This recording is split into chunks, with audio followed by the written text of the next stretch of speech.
খাবারও পাবে, ঘুমাবার বিছানা পাবে, কিন্তু শ্বাসটা একটু বন্ধ করে দিই, এ বাবা খাবার লাগবে না, দুদিন না খেয়ে থাকা যাবে, কিন্তু এই যদি 1 মিনিটের জন্য বন্ধ করে দিস তাহলে আমি তো শেষ। এটা কার বস্তু? এই উপকরণ একমাত্র তার হবে। তাহলে যিনি আমাকে এই শ্বাস প্রশ্বাসের দ্বারা রক্ষা করছেন, আমারও একবার হলেও খুঁজে দেখা দরকার সে কোথায়। এতে চাংশ কলহ পুংস কৃষ্ণস্তু ভগবান স্বয়ং। বলছে তাকে খুঁজলে পাওয়া যাবে না, চোখ বুঝিলে পাওয়া যাবে, তাকে বুঝতে পারলে পাওয়া যাবে। বিশ্বাস। ফুল দেখতে পাও, ফুলের সুবাস কি দেখতে পাও? আর অনুভব করো কিসে?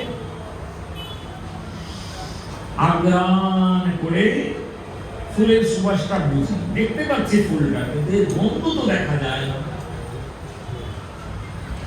তুমি এমনটা ভেবো না যে আমাকে দেখা যায় না, তুমি আগ্রাণে যেমন বুঝতে পারলে এর মধ্যে মিষ্ট গন্ধ আছে, ঠিক তদ্রুপ তুমি হৃদয় দিয়ে অনুধাবন করলে বুঝতে পারবে আমিও একজন আছি।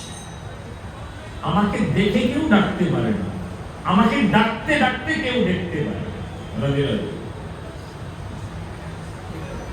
আমাকে দেখে কেউ ডাকতে পারে না।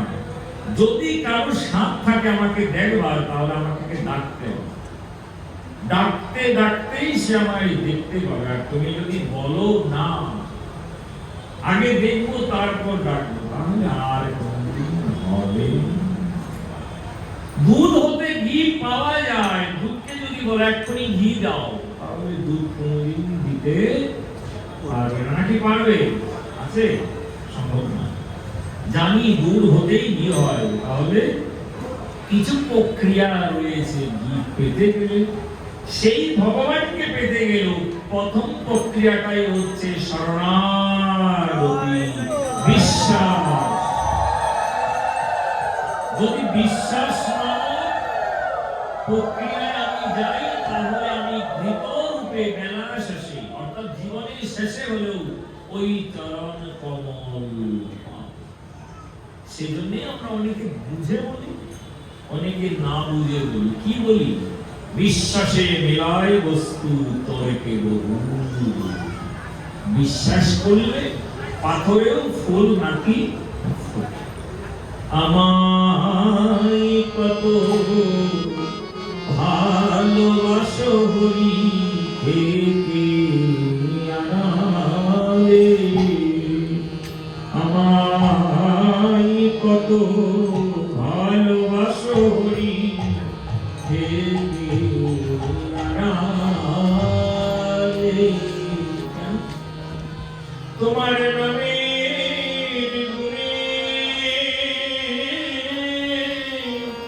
বহিনী মনে শুকরার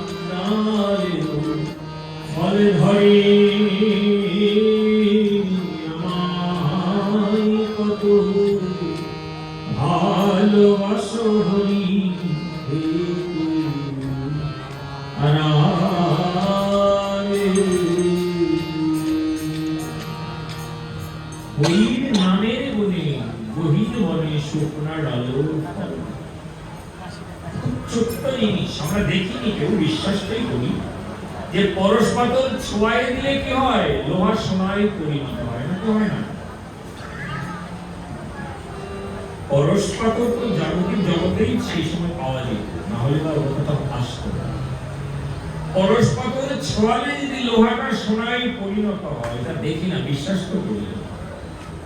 সাধুর পরশে নিরজ ব্যক্তি, মহাপাপী ব্যক্তিও যে শুদ্ধ হওয়া যায়, আমরা বর্তমান অনেকেই মন্দিরে যায় না, এখন ভগবান ছাড়া কিছু বুঝে না।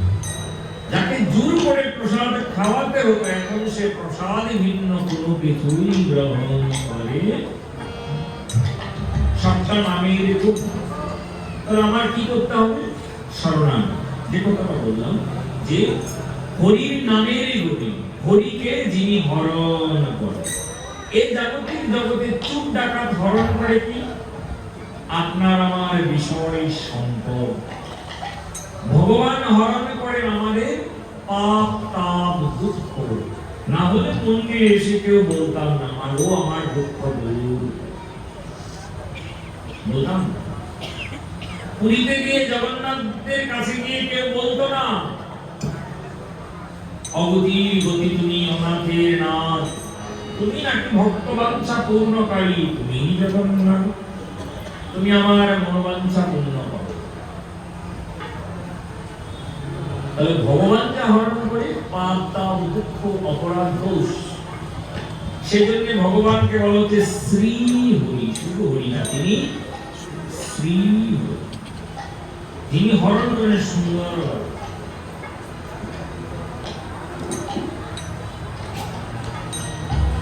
আনার ফেটে গিয়েছে, বাড়ির ছোট শিশু একজন খুব বুদ্ধিমান, সুই প্রবেশ করিয়ে একটা একটা করে আনারের দানা বের করে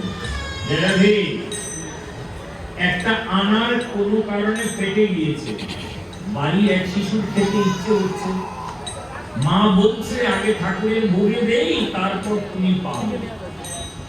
সে চিন্তা করছে মা কখন দেবে, একটু দেরি হবে, আমি একটু আগেই নিয়ে জয়রাধে মা। সে কি করেছে, সোনামুখী সুই নিয়ে একটু করে সুইয়ের দ্বারা আনার দানা বের করে ঠিক খেয়ে নিয়েছে। আনার যেমন জায়গায় ছিল তেমনই রেখে দিয়েছে। মা তো কিছু বুঝতে পারে না। রাধে রাধে, এই দৃষ্টান্তটা কেন আনা? ফেটে গেল, মা বলছে ঠাকুরের ভোগ না লাগলে আগে খেতে দেবে না, কিন্তু শিশুর মনে প্রচন্ড আকাঙ্ক্ষা লেগেছে আমাকে সেবা করতে হবে। সে সুইয়ের দ্বারা একটা একটা করে কি করলেন, বের করে নিয়ে গিয়েছে।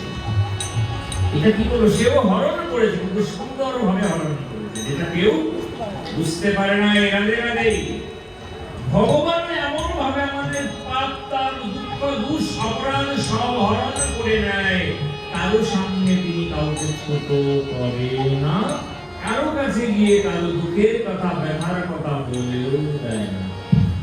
শিশু যেমন গোপনে সুইয়ের দ্বারা আনারের দানা বের করে খেয়ে নিয়েছে, ভগবানও তার বিশেষ কৃপার ছলে আমাদের ভিতর থেকে অপরাধ দোষগুলো দূর করে। সেজন্য কি চাই, একটু স্মরণ অর্থাৎ একটু শরণাগতি। শরণাগতি মানে স্মরণ করলেই গতি লাভ। আমি যদি স্মরণ করি গতি লাভ হবে, যদি বসে থাকি কোনো কিছু হবে না। হবে যদি করতালি দেই তাহলে সেখান থেকে শব্দ বা ধ্বনি পাওয়া যাবে নাকি যাবে না? এখানে ছিলাম, কিছু করি না, এই যে করলাম স্মরণ, হরে কৃষ্ণ, প্রভুর নাম স্মরণ করলাম, হাত দিয়ে কর্ম করলাম, শাস্ত্রীয় ভাগবত ধর্ম পালন করলাম, আমি নাম বললাম, আমি কর্ম করলাম, স্মরণ করলাম, ধর্ম পালন করলাম। মহাভারতে বলা রয়েছে ধর্ম রক্ষতি রক্ষম, ধর্মকে ধারণ করলে ধর্ম তোমায় ধারণ করবে। আপনি শিশুর দিকে হাত বাড়ালে শিশু আপনার দিকে হাত বাড়াবে। আপনি ধর্ম করলেন, ভগবানের স্মরণ করলেন, ভগবানও আপনাকে স্মরণ। প্রমাণ শ্রীমদ্ ভগবত গীতা। প্রোগ্রামে তো লেখা আছে গীতা ভাগবত, তো দু জায়গা থেকে দিকে আলোচনা। শ্রীমদ্ ভগবত গীতা তো দেখালেন কেমন করে স্মরণটা করতে হবে। যে ধম্মং প্রপদ্যন্তে তাং ততৈব ভজামহ, মম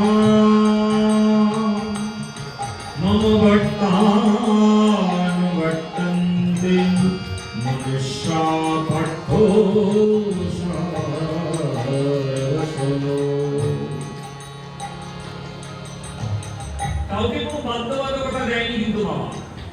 যে যথম্মং প্রপদ্যন্তে তাং ততৈব ভজামহ, যে যেমন করে পারে। তুমি কোনো কলকারখানায় চাকরি করো, তার মানে মন্দিরে এসে নাম করতে হবে তা নয়। হাতে করো গৃহকাজ, মুখে বলো হরি, অনায়াসে দিবে তুমি ভব সিন্ধু।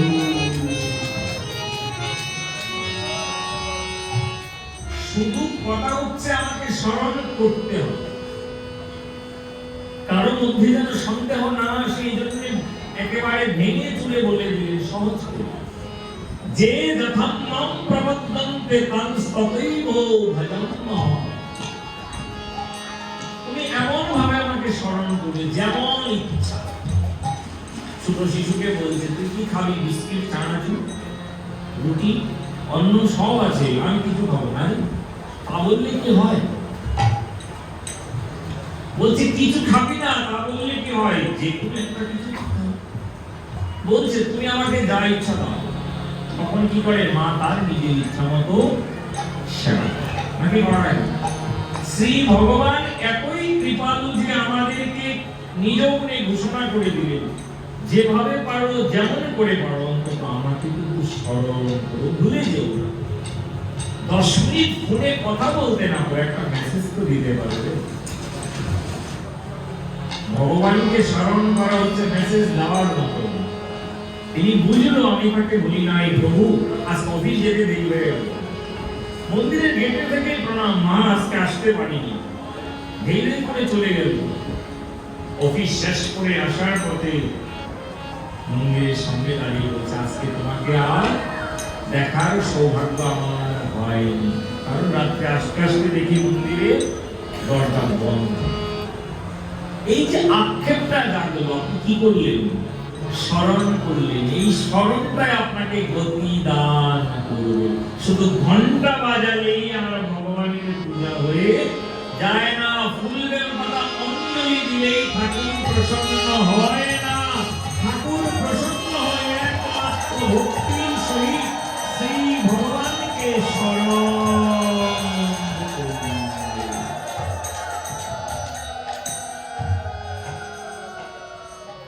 সাধক রামপ্রসাদ বলছে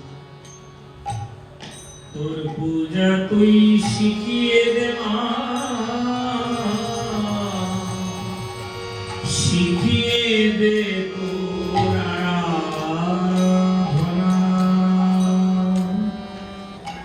তোর পূজা তুই শিখিয়ে দে মা, শিখিয়ে দে তোর আরাধনা। তুই আমারে যা শিখাবি, তুই আমারে যা শিখাবি, সফল হবে সব সাধনা। তোর পূজা তুই শিখিয়ে দে মা, শিখিয়ে দে তোর আরাধনা। তোর পূজা তুই শিখিয়ে দে মা, শিখিয়ে দে তোর আরাধনা। বনের জবায় আপনি ফুটে, তোর চরণে পড়ছে লোকে। বনের জবায় আপনি ফুটে, তোর চরণে পড়ছে লোকে। এমনি করে অঞ্জলি দে না, এমনি করে অঞ্জলি দে না, আমার মনের বাসনা। তোর পূজা তুই শিখিয়ে দে মা, শিখিয়ে দে তোর আরাধনা।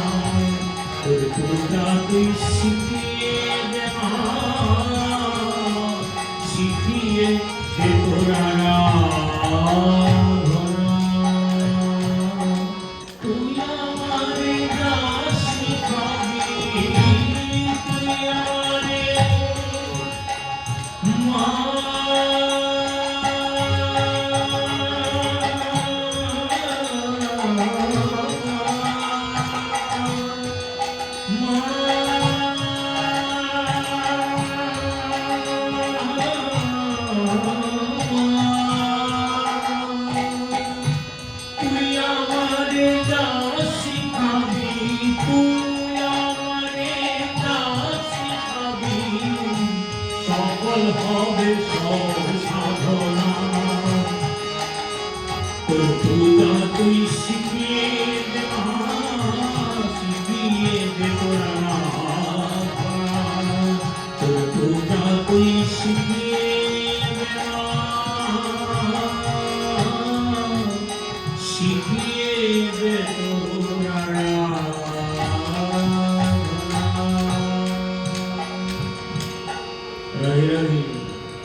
আলোচনার মধ্যে খুব বিশেষ একটা জায়গায় এসে আমরা দাঁড়িয়েছি।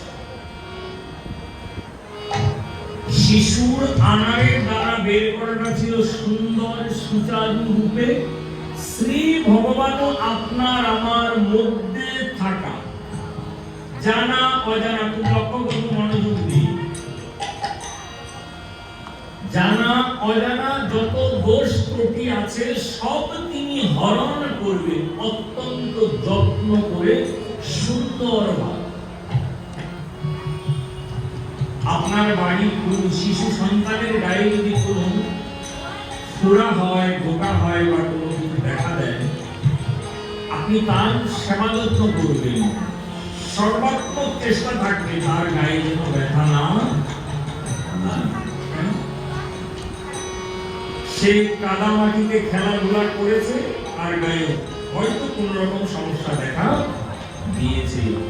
আপনার আমার এই দেহটা হয়তো প্রতি জন্মে জন্মে পাল্টায়, কিন্তু আত্মাটা তো মা একদিনের নয়। ৮০ লক্ষ বার ভ্রমণের পরে আমরা এই মানব জন্মের পর্যায়ে প্রবেশ করি।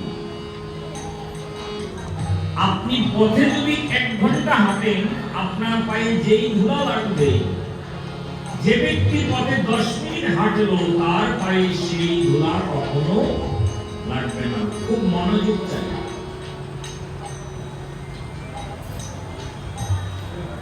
এক ঘন্টা হাঁটলে আপনার পায়ে যে পরিমাণ ধুলোবালি লাগবে, ১০ মিনিট হাঁটলে সে পরিমাণ ধুলোবালি। ৮০ লক্ষ জন্ম ঘুরে এসছে, তবে এই আত্মাটার মধ্যে তো পাপ পুণ্য ভালো মন্দ থাকবেই, থাকুক। শাস্ত্র কত সহজ করে আমাদের শিখাচ্ছেন, দুষ্ট থাকবে, তাই বলে দুষ যে যাবে না তা তো নয়। হয়তো আপনি একটা গায়ের কোনো পোশাক, শাড়ি হোক, পাঞ্জাবি হোক, ১ বছর আগে পরেছিলেন, ধুয়েছিলেন, এখন দেখছেন কোনোভাবে আবার ময়লা হয়েছে। ১ বছর আগে ব্যবহার করা, এখন আপনি পড়তে গেলে সেটা অবশ্যই ধুয়ে মুছে আবার পরিষ্কার করবেন। তাই বলে কাপড়টা ফেলে দিলেন? নিশ্চয়ই না। শ্রী ভগবানও দেখাচ্ছে, আরে তোমার মধ্যে যদি কোটি জন্মের পাপ, তাপ, অপরাধ, দোষ থাকে, তুমি নিশ্চিত থেকো, আমি তোমাকে ফেলে দেব না। এই কাপড়টা ধুয়ে যেমন তুমি গায়ে জড়াইছো, তোমাকেও সমস্ত ময়লা আবর্জনা অপাপ দোষ সব ধুয়ে দিয়ে আমিও তোমাকে আবার আমার হৃদয়ের মধ্যে স্থান দান করব।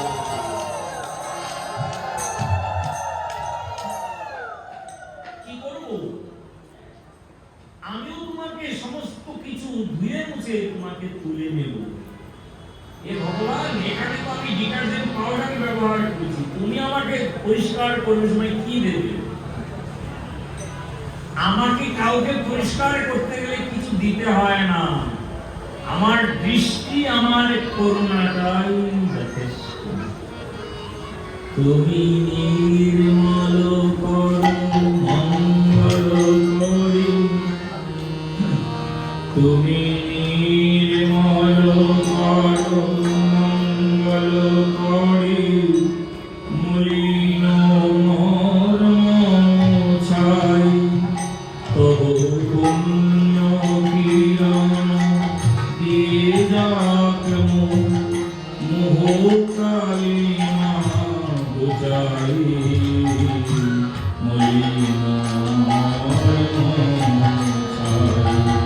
তুমি নির্মল করো মঙ্গল করি, মলিন মর্ম ছাই, তুমি নির্মল করো মঙ্গল করি, মলিন মর্ম ছাই, তবু পুণ্য কিরণ দিয়ে যাকে মোহ কালিমা বুঝাই, মলিন মর্ম ছাই, তুমি নির্মল করো মঙ্গল করি, মলিন মর্ম ছাই।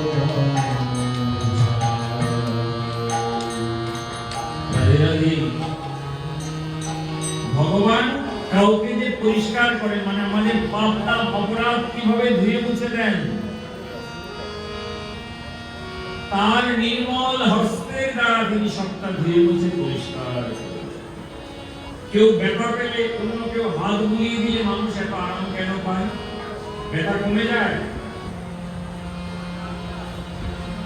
ব্যথা তো আর কমে না, সেটা একটা শান্তির পরশ। শ্রী ভগবানও বলছে, যদি কেউ আমার শরণ নেয় আমি স্বয়ং তার গতি করি। আর ভগবানের গতি করেন, আমাদের মুক্ত করেন, পুত পবিত্র করে দেন তার করুণার হস্তের দ্বারা।